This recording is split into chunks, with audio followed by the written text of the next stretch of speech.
लेकिन फिर वही बात है कि पाकिस्तान को इतने सस्ते में तो नहीं छोड़ा जा रहा है। ये इसके लिए मुझे इंतजार करना जी पड़ेगा। बिल्कुल बिल्कुल आपने सही कहा। यूएस विदेश मंत्री मार्को रूबियो ने कहा है कि 48 घंटे से लगातार बातचीत चल रही है। जेडी वेंस, प्रधानमंत्री नरेंद्र मोदी और वजीर आजम शहबाज शरीफ के बीच में पीएम मोदी और शहबाज से मेरी बात हुई है।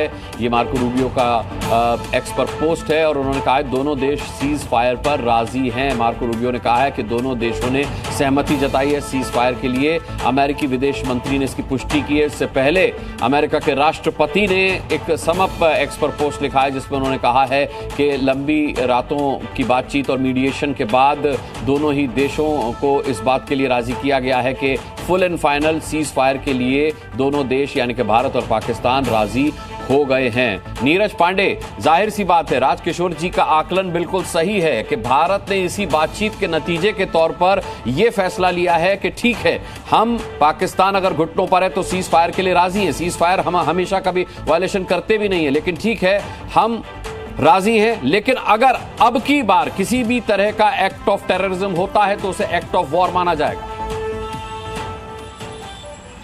देखिए, इसमें कोई शक नहीं है, लेकिन एक बार सही है राहुल जी जो कह रहे थे कि पहले भारत की प्रतिक्रिया आनी ज़रूरी है। भारत की तरफ से प्रतिक्रिया क्या आती है और वो किन शर्तों पर ये सीज फायर की बात जो मानी है भारत ने, जो ये क्या है बेसिकली वो कंटेंट समझना बहुत ज़रूरी है। बिल्कुल सही है, क्रोनोलॉजी बताती है। डोनाल्ड ट्रंप का जो ट्वीट है वो बताता है, वेंस का ट्वीट है वो बताता है कि कहीं ना कहीं भारत के साथ बातचीत हुई होगी और भारत ने अपनी बातें रखी होंगी, जिसके आधार पर पाकिस्तान ने भी अपनी बातें रखी होंगी और कहीं ना कहीं चीज़ें एक लेवल पर आकर शांत हुई होंगी। लेकिन मैं पहले भी कह रहा हूँ कि सीज फायर का जो उल्लंघन है वो भारत ने कभी किया ही नहीं। भारत कभी करने की कोशिश भी नहीं करता।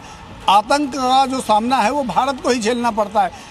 कश्मीर के जो हालात है उसके लिए पाकिस्तान जिम्मेदार है। तो क्या पाकिस्तान अपने पूर्व में किए गए कार्यों को आगे नहीं करेगा? क्या इस बात पे वो तैयार होता है? और अगर आगे तैयार होता है तो फिर क्या वो युद्ध के लिए भी तैयार है?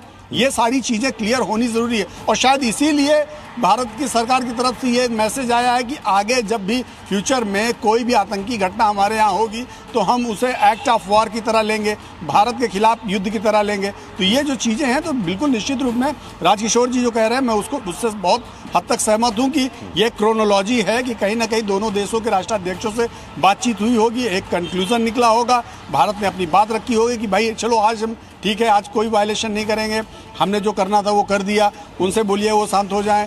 लेकिन आगे से कोई भी आतंकी घटना यदि भारत की सरहद के अंदर होती है तो उसे हम आगे इंडिया के खिलाफ जो है युद्ध के रूप में लेंगे और फिर उस समय हम तय करेंगे कि हमें क्या करना है। ये सारी बातें हुई होंगी। तो लेकिन हमें फिर भी मैं कहता हूँ हमें इंतज़ार करना चाहिए विदेश मंत्रालय की प्रेस कॉन्फ्रेंस का, और क्या उस प्रेस कॉन्फ्रेंस में सारी चीज़ें निकल कर आती हैं, क्या ये सारी चीज़ें हमें थोड़ा सा वेट करना चाहिए। लेकिन हाँ ठीक है, एक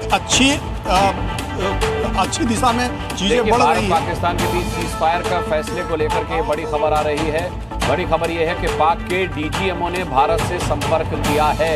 पाकिस्तान की तरफ से भारत ने संपर्क किया है। दोनों देशों के डीजीएमओ के बीच बातचीत हुई है। अब इससे पहले भी सीज फायर को लेकर के डीजीएमओ आपस में बातचीत करते रहे, लेकिन उसके बाद भी पाकिस्तान जो है वो सीज फायर का उल्लंघन समय समय पर करता आया है। अब यहाँ भारत सरकार का यानी कि विदेश मंत्रालय की प्रेस कॉन्फ्रेंस का फैसला बहुत अहम हो जाता है कि उनकी ब्रीफिंग में क्या कुछ निकल करके सामने आता है। अन्वेश हमारे साथ है। अन्वेश, कितनी देर में प्रेस कॉन्फ्रेंस शुरू हो सकती है?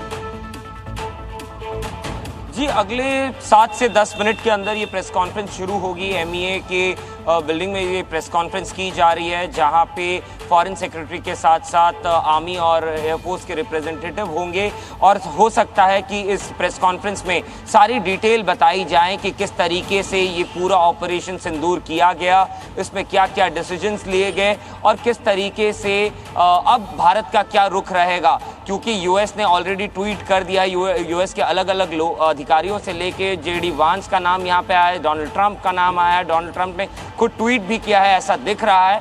लेकिन भारत का क्या स्टेटमेंट रहेगा वो देखना सबसे ज़रूरी होगा, क्योंकि यहाँ पे यूएस का आप ये भी समझिए, जब पहलगाम अटैक हुआ था तो जेडी वांस खुद भारत में थे और इस वक्त जेडी वांस का इस पूरे चीज़ में इन्वॉल्व रहना कहीं ना कहीं एक बहुत सिग्निफिकेंट रोल निभाया होगा।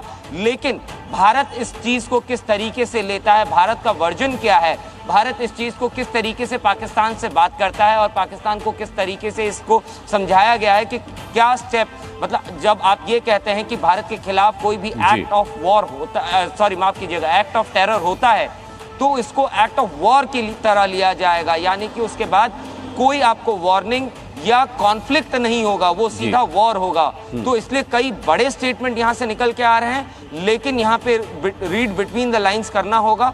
लेकिन इंतजार अभी तक सबका एमईए की प्रेस कॉन्फ्रेंस का इंतजार करना होगा पे रहेगा, जी। क्योंकि वो अन्वेष कुछ बने रहिए।